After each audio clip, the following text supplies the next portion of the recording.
Hello दोस्तों, जैसा कि हम लोगों ने देखा था कि मेरे चैनल पे मैंने एक शॉर्ट वीडियो करके डाला था सिलेबस के लिए, जीडीसी सिलेबस के लिए, जीएस वाले सेक्शन का।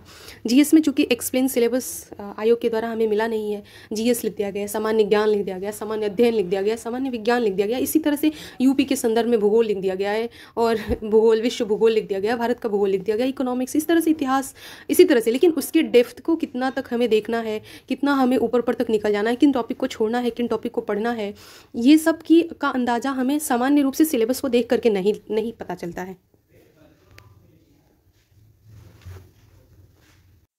इन सारी चीज़ों का अंदाज़ा हमें बार बार सिलेबस को देख करके नहीं पता चलेगा। तो इसके लिए हमें प्रीवियस ईयर क्वेश्चन का एक ब्रीफ इंट्रोडक्शन करना पड़ेगा, उनको ब्रीफ में जा करके एनालाइज करना पड़ेगा, तब हमें पता चलेगा कि क्या क्या पूछा जा सकता है, क्या क्या पूछने की संभावना है, और विशेष रूप से आयोग जो होते हैं वो किस तरह के पैटर्न को अपनाते हैं। तो मैंने देखा उसके आधार पर, प्रीवियस ईयर के आधार पर आपको एक छोटा सा सिलेबस मैंने प्रोवाइड करवाया था जो मोस्ट इंपॉर्टेंट टॉपिक है, और मैं कह रही हूँ एक दावे के साथ कि 30 क्वेश्चन में से कम 20 क्वेश्चन उस सिलेबस के होंगे, क्योंकि पूरा आयोग जो है उसी तरह के पैटर्न में हर बार पेपर लिया हुआ है। अगर पैटर्न चेंज कर दे तो उसकी गारंटी नहीं ले रही हूँ, लेकिन जिस तरह से मैंने सिलेबस दिया है अभी तक के पैटर्न के आधार पर अगर पेपर बन रहा है तो वही बनेगा, उसी तरह से बनेगा। 20 क्वेश्चन के आसपास आपके उधर ही टॉपिक से आएंगे, और उन टॉपिक के आधार पर मैंने देखा। उसके बाद मैंने अदर स्टेट के भी सिलेबस को देखा, और मैंने पैटर्न को एनालाइज किया। जिस तरह से आईएएस के सिलेबस में NCERT is most important then other books वाला कॉन्सेप्ट हम अपनाते हैं, उसी तरह से मैंने देखा कई सारे आयोग में कि एक पैटर्न है उसका कि उस स्टेट के 6 to 12 की जितनी किताबें चल रही हैं उसको जो है आधार बना करके ही प्रीवियस ईयर पेपर दिखाते हैं और आते भी हैं। तो मैंने यूपी के भी संदर्भ में देखा, राजस्थान के भी संदर्भ में, मध्य प्रदेश के भी संदर्भ में, बिहार के भी संदर्भ में, और पीसीएस लेवल के भी क्वेश्चन को मैंने एनालाइज किया, क्योंकि हमारा जो ये आयोग है यूपी पीसीएस का ही आयोग है। तो यूपी पीसीएस के पेपर को, यूपी असिस्टेंट प्रोफेसर जीडीसी के, जीआईसी के, इन सब किताब पेपर्स को एनालाइज करके आप देखेंगे और जाकर के 6 to 12 किताबें पढ़ेंगे तो आपको लगेगा कि हाँ, ये किताब का ये क्वेश्चन जो आया है जीडीसी में वो कहीं ना कहीं यहाँ से आया हुआ है, इस किताब से है। तो मैंने उसके आधार पर आपको एक प्रीवियस ईयर के आधार पर सिलेबस प्रोवाइड किया था।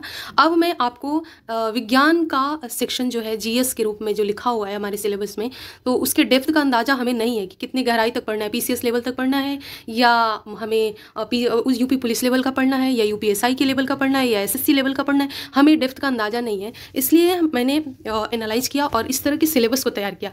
इसके साथ प्लस पॉइंट ये भी है कि मैंने जीएस के सेक्शन को 6 to 12 यूपी बोर्ड के भी किताबों को आधार बनाया, और एक छोटा सा साइंस का नोट्स तैयार किया कि कितना, अगर आप चाहें तो एक्स्ट्रा मटेरियल ऐड कर सकते हैं, लेकिन मैं कहूँगी कि ये काफ़ी है इस तरह के पैटर्न में अगर परीक्षा होती है तो मेरा नोट्स। और मैं ये नहीं कहूँगी कि आप इसी पे आधारित रहिए और या सिर्फ इसी को पढ़िए, इसको पढ़ने की बिल्कुल ज़रूरत नहीं है। आप कुछ काम कर रहे हैं, वीडियो को चला के सामने रख दीजिए, 2-3 दिन तक, अगर 2-2 3-3 बार अगर आप देखते रहे तो आपके दिमाग में नोट्स को इस वैज्ञानिक तरीके से तैयार किया गया कि बैठ जाएगी बात। और भले आपको यहाँ याद हो या ना हो, लेकिन एग्ज़ाम हॉल में आपका कभी गलत नहीं होगा अगर आप ध्यान से वीडियो को देख लेंगे बस। तो ठीक है, तो चलिए हमने अपने नोट्स को देखते हैं हम कि क्या क्या हमें पढ़ना है, क्या क्या छोड़ना है, क्योंकि छोड़ना भी, कितना छोड़ना है ये भी जानना बहुत ज़रूरी होता है, कितना पढ़ने है से ज़्यादा। ठीक है, क्योंकि कहते हैं ना कि ज्ञान का कोई अंत नहीं है, तो उसी तरह का यहाँ भी एग्ज़ाम्स में भी लागू होता है। और फिर ठीक है, ये बातें बढ़ती रहेंगी, होती रहेंगी हमारे बीच, और फिर हम पढ़ते हैं। ठीक है, जीव विज्ञान की शाखाएं, हमारा शुरू होता है विज्ञान जीएस का जीव विज्ञान की शाखाओं से टॉपिक। ठीक है, ये टॉपिक है विटीकल्चर के द्वारा अंगूर उत्पादित होता है। आप 2021 के पेपर को देखेंगे, हाँ आपको ये क्वेश्चन मिल जाएगा। क्योंकि मैंने उस समय ही सिलेबस के समय ही पेपर को एनालाइज किया था, लेकिन अभी मैं आज ही फिर से दोबारा पेपर देख रही थी कि कुछ तो ऐसा नहीं कि इस नोट्स में जोड़ना हो या छोड़ना हो, तो मुझे पहला अपना लाइन ही ये दिखा, और वहाँ से ये क्या बोलते हैं कि क्वेश्चन पेपर में भी ये क्वेश्चन पड़ा हुआ था। मैं आश्चर्य में रह गई कि मतलब क्वेश्चन तो, हर एक क्वेश्चन तो सबको याद नहीं रहेंगे ना। मैंने ये लाइन उठाई थी यूपी बोर्ड के 8 क्लास की किताब से, विज्ञान की किताब से, और आप चाहें तो जाके उस किताब में देख भी सकते हैं। ठीक है, लेकिन ये आया हुआ है क्वेश्चन आयोग में 2021 के ही पेपर में आया हुआ है। ठीक है, तो पढ़ते हैं। जीव विज्ञान की शाखाएं, विटीकल्चर के द्वारा अंगूर का उत्पादन होता है, जेंट्रोलॉजी या जेरोंटोलॉजी के अंतर्गत वृद्धावस्था और आयु वृद्धि के प्रभाव का अध्ययन किया जाता है। वर्मी कल्चर में केचुआ या अर्थवर्म प्रयुक्त होता है। पेडोलॉजी के अंतर्गत मृदा का वैज्ञानिक अध्ययन किया जाता है। फूलों के अध्ययन में को एंथोलॉजी कहते हैं। कीटों का वैज्ञानिक अध्ययन एटमोलॉजी है। आप ध्यान से सुनते रहेंगे बस वीडियो, मैं कहती हूँ कि सही होंगे क्वेश्चन। जनसंख्या एवं मानव जाति के आंकड़े का अध्ययन जननांकी या डेमोग्राफी कहलाती है। जीवाश्म के अंतर्गत पादप जीवाश्म का अध्ययन किया जाता है। विभिन्न संस्कृतियों में वैज्ञानिक विवरण की तुलना अध्ययन के एथनोलॉजी कहा जाता है। सब्जी का अध्ययन ओलेरी कल्चर शाखा के अंतर्गत किया जाता है। अस्थियों का अध्ययन विज्ञान की ऑस्टियोलॉजी के शाखा के अंतर्गत किया जाता है। सर्पों का अध्ययन सर्पेटोलॉजी वैज्ञानिक शाखा के अंतर्गत किया जाता है। हाइड्रोपोनिक्स मृदा रहित पादप संवर्धन से संबंधित है। वन जंतु विज्ञान के अंतर्गत जीवित व मृत दोनों प्रकार के जंतुओं का अध्ययन किया जाता है। जीव विज्ञान की विभिन्न शाखाओं के जनक जंतु विज्ञान अरस्तु, वनस्पति विज्ञान थियोफ्रेस्ट, रुधिर वर्ग या ब्लड ग्रुप का अध्ययन कार्ल लैंडरस्टीन, अंतःस्रावी विज्ञान थॉमस एल्वा एडिसन। और मुझे कमेंट बॉक्स में बताएंगे कि आप थॉमस एल्वा एडिसन और किस चीज़ के रिसर्चर थे, क्या खोज किया था उन्होंने। अनुवांशिक ग्रेगर जान मेंडल का कौन सा थ्योरी सबसे ज़्यादा फेमस है, आप ये भी कमेंट बॉक्स में बता सकते हैं अगर आपको पता हो तो। नेक्स्ट है आधुनिक अनुवांशिकी मॉडर्न जेनेटिक्स ग्रेगर जान मेंडल। भारतीय पुरातन वनस्पति विज्ञान इंडियन पॉलियो बॉटनी बिरबल साहनी। अनुवांशिक अभियांत्रिकी जेनेटिक इंजीनियरिंग पाल वर्ड। शैवाल विज्ञान विलियम हेनरी हार्वे। भारतीय शैवाल विज्ञान इंडियन फाइकोलॉजी MOP अयंगर। भारतीय पारिस्थितिकी रामदेव मिश्र। औषधि विज्ञान हिपोक्रेटस। सूक्ष्मदर्शिका एंटनी वॉन ल्यूवेनहॉक। जीन जीवित्सिका एंडरसन। सूक्ष्मजीव विज्ञान लुई पॉस्चर। जीवाणु विज्ञान रॉबर्ट कोच। प्रतिरक्षा विज्ञान एडवर्ड जेनर। वर्गीकी अथवा वर्गीकरण विज्ञान कैरोलस लीनियस। रुधिर परिसंचरण तंत्र विलियम हार्वे।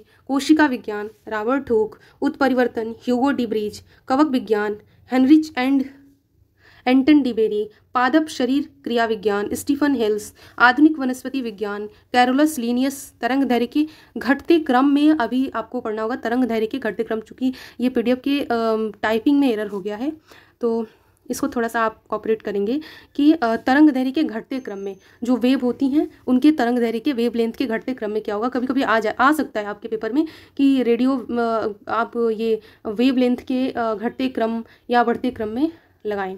तो रेडियो वेव, माइक्रोवेव, अवरक्त तरंग या इंफ्रारेड, दृश्य तरंग विजुअल वेव, परावैंगनी तरंग ultraviolet wave, x ray wave, gamma किरण, विद्युत चुंबकीय तरंग इलेक्ट्रोमैग्नेटिक वेव्स। ऊर्जा आवृत्ति के घटते क्रम में जिनका पावर धीरे धीरे कैसे कैसे घटता है कि किस तरह से वेव का या किरणों का पावर घटते क्रम में, तो सबसे ज़्यादा शक्तिशाली होता है पावर ऊर्जा वाला होता है गामा किरण। उसके बाद होता है एक्सरे वेव। उसके बाद होता है परावैंगनी तरंग। आपने एक्सरे कमरे के बाहर लिखा हुआ नोटिस में भी हॉस्पिटल में देखा होगा कि अनावश्यक एंट्री उसमें बैन होती है। अनावश्यक मतलब उसमें जाना नहीं होता है क्योंकि ये किरणें जो होती है काफ़ी ऊर्जा वाली होती हैं और ये नुकसानदायक भी होती हैं।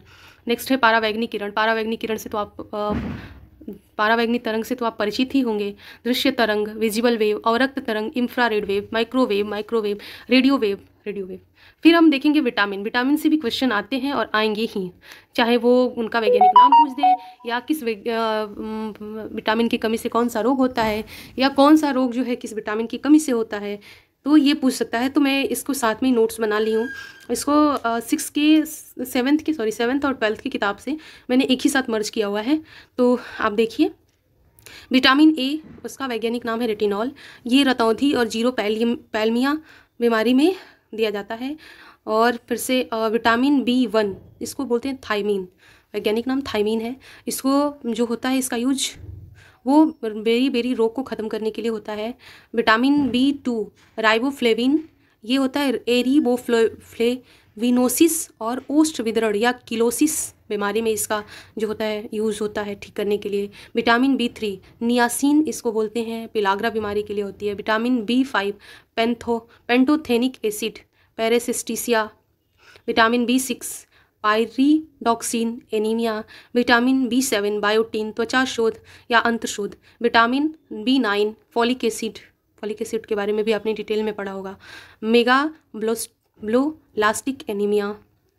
नेक्स्ट है विटामिन B12 साइनोकोबालामीन। विटामिन B12 साइनोकोबालामीन जो होता है वो मेगाब्लोस्टिसिक एनीमिया में दिया जाता है। Vitamin C ascorbic acid, scurvy और मसूड़ों के सूजन में ये जो होता है ठीक करने में काम करता है। विटामिन डी जिसको कैल्सीफेरॉल कहते हैं, और मेडिसिन के दुकान पे अक्सर कैल्सीफेरॉल का पाउडर मिलता है जिसको दूध में घोल करके लोग रात को पी करके सोते हैं जिनको हड्डियों में प्रॉब्लम होती है। तो ये बात ध्यान में रखेंगे।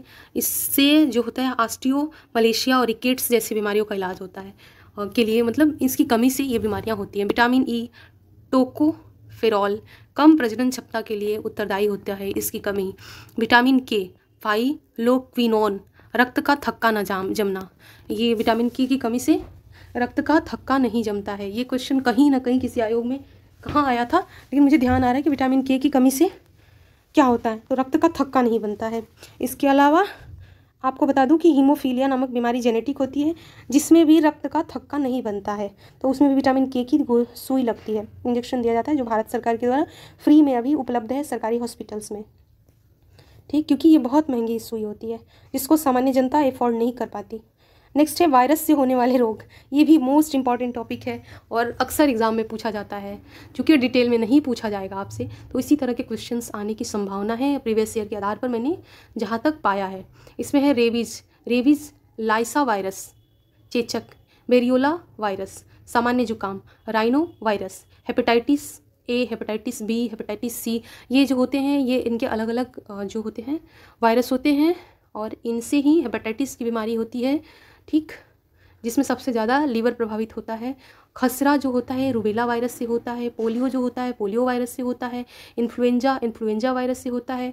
अगर आपको वो हो कि आपको लगे कि मुझे और डिटेल में थोड़ा देखना चाहिए, क्योंकि पोलियो वायरस जो है, पोलियो के टीका का खोज किसने किया, ये भी आ सकता है, तो थोड़ा सा एक्सप्लेन आप लोग भी करेंगे, क्योंकि मेरा भी ये स्टडी फेज है और मैं भी प्रिपरेशन के ही फेज में हूँ, तो हम दोनों साथ में मिलकर पढ़ेंगे तो शायद हम लोग ज़्यादा अच्छा कर पाएँ और इस एग्ज़ाम को क्रैक कर पाएँ। इसलिए इस बात को आप ध्यान में ज़रूर रखें कि अगर कुछ छूटता है तो आप भी ऐड करें और साथ में हम लोग पढ़ते हैं। Influenza virus, encephalitis, herpes simplex virus, कंठमाला, पैरामाइक्सोसिस virus, AIDS, HIV, human immuno deficiency virus, इसका HIV का फुल फॉर्म भी आ सकता है। HIV से एड्स होता है और एड्स जो होता है HIV का फुल फॉर्म होता है human immuno deficiency virus. Next है प्रमुख वैज्ञानिक उपकरण, ये आते रहते हैं। ये तो मतलब कि एक तरह से समझ लीजिए कि हर आयोग के हर पेपर में एक मोस्ट डिमांडिंग क्वेश्चन होता है वैज्ञानिक उपकरण, ठीक है। तो चलिए इसको भी एक बार देख लेते हैं। एमीटर जो होता है विद्युत धारा मापक यंत्र है, एमिनोमीटर वायु वेग मापी है, ऑडियोमीटर ध्वनि की तीव्रता मापी यंत्र है, बैरोमीटर वायुमंडलीय दाब मापी यंत्र है। नेक्स्ट हम देखेंगे क्रायोमीटर, अति निम्न ताप के मापन के लिए, क्रेस्कोग्राफी पौधों की वृद्धि को मापने वाला उपकरण, डायनेमो। नेक्स्ट है क्रायोमीटर, अति निम्न ताप को मापने के लिए, क्रेस्कोग्राफ पौधों की वृद्धि मापने वाला उपकरण, डायनेमो यांत्रिक ऊर्जा को विद्युत ऊर्जा में परिवर्तित करने वाला उपकरण, एंडोस्कोपी शरीर के आंतरिक अंगों का निरीक्षण करने वाला यंत्र, फेदोमीटर सागर की गहराई मापने की युक्ति, जायरोस्कोपी कोणीय वेग मापन ये मापक यंत्र, हाइड्रोमीटर द्रवों जल की तुलनात्मक घनत्व का मापन करने वाला यंत्र, हाइग्रोमीटर वायुमंडल के सापेक्षिक आर्द्रता को मापने वाला यंत्र, ठीक है। नेक्स्ट है क्राइमोग्राफ, विभिन्न शारीरिक गतिविधियों जैसे रक्तपात, चाप, मांसपेशियों का संकुचन आदि के परिवर्तन के ग्राफ में रेखांकन करने वाला उपकरण, लैक्टोमीटर दूध की गुणवत्ता का पता लगाने के लिए उसके अपेक्षित घनत्व का मापन करने वाला, लक्सामीटर प्रकाश की तीव्रता नापने का उपकरण, मैनोमीटर द्रवों या गैसों के दाब का मापन करने वाला। नेक्स्ट है पिक्नोमीटर, द्रवों के विशिष्ट गुरुत्व का मापन करने वाला यंत्र, पाइलर हीलियोमीटर सौर विकिरण का मापन, आफ जो होता है ये जो होता है पाइरीहेलियोमीटर सौर विकिरण का मापन, सॉरी। नेक्स्ट है स्फिग्नोमीटर रक्तचाप का मापन हेतु, स्टेथोस्कोप हृदय गति सुनने में प्रयुक्त यंत्र, पायरोमीटर विकिरण तापमापी, सिस्मोग्राफी भूकंपीय तरंगों को मापने में, रिंगेलमैन स्केल धुआं मापन, रिएक्टर पैमाना भूकंपीय तीव्रता का मापन। नेक्स्ट है रेक्टिफायर या वैद्युत युक्ति जो प्रतिवर्ती धारा या अल्टरनेटिंग करंट को दिष्ट धारा या डायरेक्ट करंट DC में परिवर्तित करती है। प्रमुख डिफिशियंसी डिजीज या हीनता जन्य रोग, किस तत्व की कमी से शरीर में किस तरह की बीमारी होती है, ठीक है। तो ये भी पूछने की बहुत ज़्यादा संभावना है, इसलिए हम देखेंगे कि इसमें क्या क्या आ रहा है। एनीमिया लौह की कमी, ग्वाइटर आयोडीन की कमी, ग्वाइटर यानी घेघा, मैरिस्म दीर्घकालीन उपवास के कारण प्रोटीन सहित ऊर्जा के सभी स्रोतों का अभाव होता है, क्वासी योरकर प्रोटीन की अल्पता, मुर्गियों में रिएक्ट्स विटामिन D की कमी से, मवेशियों का मैड काउफ रोग प्रयांस की कमी से। नेक्स्ट है खनिज की कमी से होने वाले रोग। कैल्शियम जो होता है हड्डियों की छिड़ता या हड्डियों में भंगुरता और अत्यधिक रक्तस्राव का कैल्शियम की कमी के कारण होता है। लोहा खून की कमी के कारण, यानी आयरन की कमी जो होती है वो ब्लड की कमी या हीमोग्लोबिन की विशेष रूप से कमी बॉडी में ला देती है। आयोडीन घेघा रोग, बढ़ी हुई थायराइड ग्रंथि। आपने पहले बचपन में अपने ऐड देखा होगा कि आयोडीन नमक खाना है, घेघा दूर भगाना है, तो वहीं घेघा है आयोडीन जिसका आई से उसको डिनोट किया जाता है। तांबा कम भूख और मंदा विकास के कारण, देखते हैं कि जिसके शरीर में कॉपर की कमी होती है उसको बहुत कम भूख लगेगी और बहुत स्लो ढंग से वो बच्चा बढ़ेगा, उसका विकास जल्दी नहीं होगा। ठीक है। प्रमुख मेडिकल उपकरण और उनके कार्य, जो चिकित्सकीय जांच और संबंधित अंग क्या है। EEG, कभी कभी इससे फुल फॉर्म भी पूछ सकता है, तो मैंने फुल फॉर्म भी लिख दिया है। इलेक्ट्रोएन्सेफेलोग्राम जो होता है EEG मस्तिष्क का। ECG इलेक्ट्रोकार्डियोग्राम हृदय का। AMG इलेक्ट्रोमायोग्राम मांसपेशियों का। नेक्स्ट है BOG इलेक्ट्रोक्यूलोग्राम आँख का। प्रमुख एंजाइम और उनके कार्य, मोस्ट इंपॉर्टेंट, मतलब मैं कह रही हूँ कि मोस्ट इंपॉर्टेंट समझ लीजिए कि ये सारे इंपॉर्टेंट के जो इंपॉर्टेंट क्रक्स हैं उसी को मैंने नोट्स में डाला है। अगर आप बोलेंगे तो ऐसा नहीं है कि ये आखिरी जो है विज्ञान का वीडियो है, और भी मैं कुछ अगर मैं पाती हूँ तो ज़रूर इस तरह का नोट्स बना करके आपके सामने लाऊंगी, मेहनत करूँगी तो। लेकिन इसके लिए आपको बताना पड़ेगा कि हाँ क्या आपके लिए क्या ये सुविधाजनक है या इंपॉर्टेंट है या कुछ आपकी सहायता हो पाई इससे। ठीक है। नेक्स्ट है, चलिए पढ़ते हैं एंजाइम और उनके कार्य। लीसोजीम जीवाणुओं को मारने में, एमिलासे स्टार्च का पाचन, पेप्सिन प्रोटीन का पाचन, रेनिन प्रोटीन का पाचन। नेक्स्ट है लिप्से वसा का पाचन। आपको पता होगा कि अक्सर पूछता है कि लिप्से वसा का पाचन कौन से एंजाइम से होता है। लिप्से रेनिन प्रोटीन के पाचन के लिए उत्तरदायी होता है। अम्ल स्रोत, एसिटिक एसिड सिरका।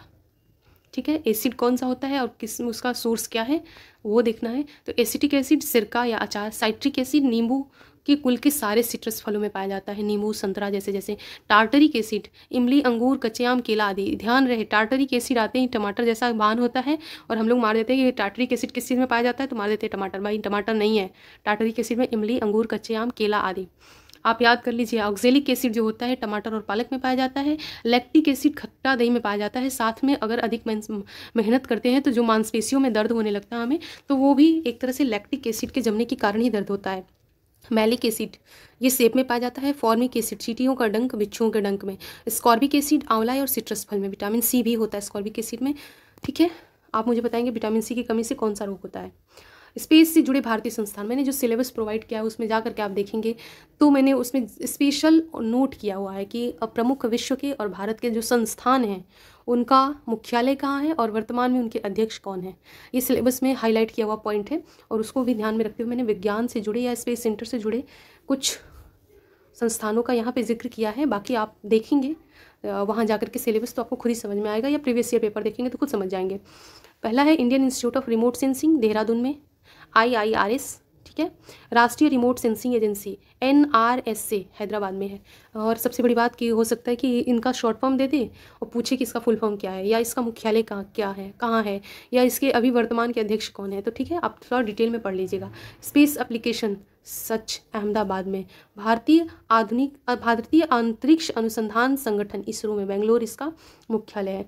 विक्रम साराभाई अंतरिक्ष केंद्र तिरुवनंतपुरम में। इसरो के मास्टर कंट्रोल सुविधा जो है हासन कर्नाटक में। भारतीय अंतरिक्ष विज्ञान और प्रौद्योगिकी संस्थान तिरुवनंतपुरम में। सतीश धवन अंतरिक्ष केंद्र श्रीहरिकोटा में। जीव विज्ञान की प्रमुख शाखाएं। ठीक है, अध्ययन का क्षेत्र, और ये नेक्स्ट हमने पढ़ा ही था, ये सारा पढ़ा ही था। कुछ इसमें छूटा था तो इसको मैंने लिखा है, तो एक बार और भी जो छूटा था और जो था उसको भी रिवीजन कर लेंगे और जो छूटा था उसको देख लेंगे।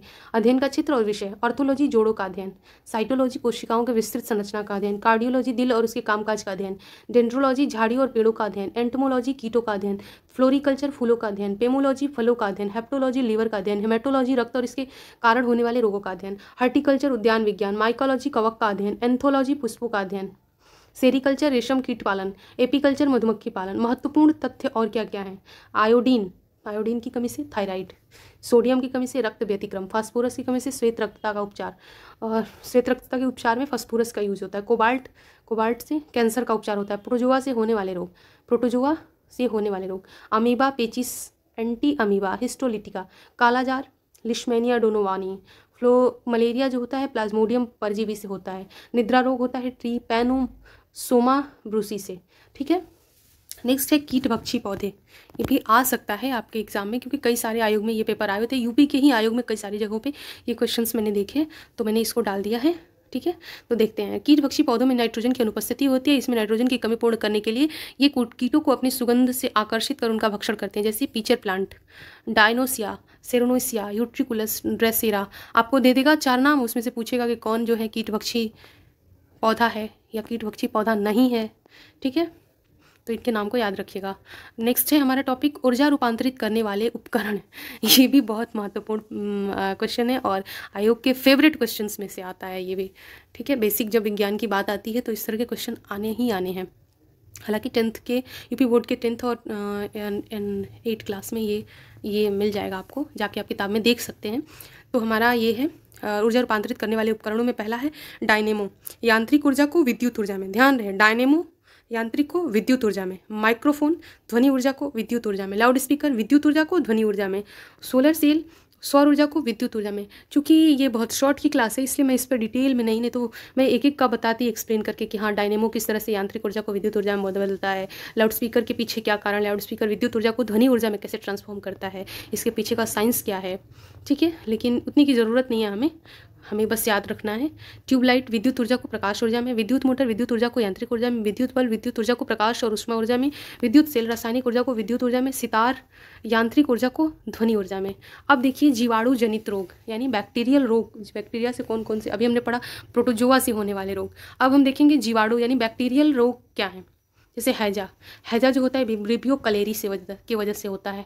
डिप्थीरिया कार्नो बैक्टीरियम डिप्थीरियाई होता है। कुष्ठ रोग जो होता है माइक्रोबैक्टीरियम लेप्रोसिस जो होता है। क्षय रोग माइक्रोबैक्टीरियम ट्यूबरकुलोसिस से होता है। टिटनेस जो होता है क्लास्ट्रीडिनियम टिटनी से होता है। टाइफाइड साल्मोनेला टाइफोसा से होता है। प्लेग यार्निसिया पेस्टिस से होता है। काली खांसी बोर्डीला पर्टूसिस से होता है। न्यूमोनिया डिप्लोकोलर न्यूमानी से होता है। गोनेरिया नीसेरिया गोनेरोई से होता है। सिफिलिस जो होता है रोग वो ट्रेपोनेमा पैलेडियम से होता है।